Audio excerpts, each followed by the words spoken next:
Tolong umur diberikan kelancaran dan keselamatan di dalam mengoperasikan perusahaan. Kenapa perusahaan kami ikut sertakan?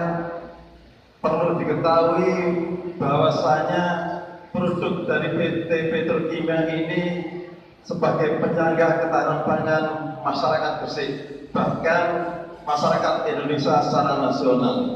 Kalau kita boleh menengok ke belakang, di tahun 71-an rata-rata produksi gabah per hektar itu maksimal 3,5 ton. Alhamdulillah tahun 72 PT Petrokimia berdiri sekaligus berproduksi.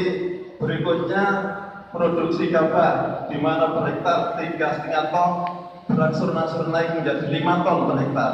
Berikutnya menjadi 7 ton per hektar.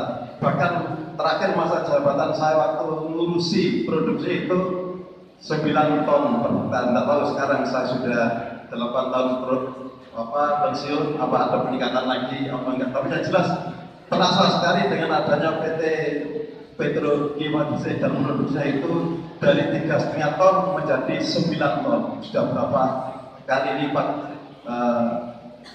hasilnya ini.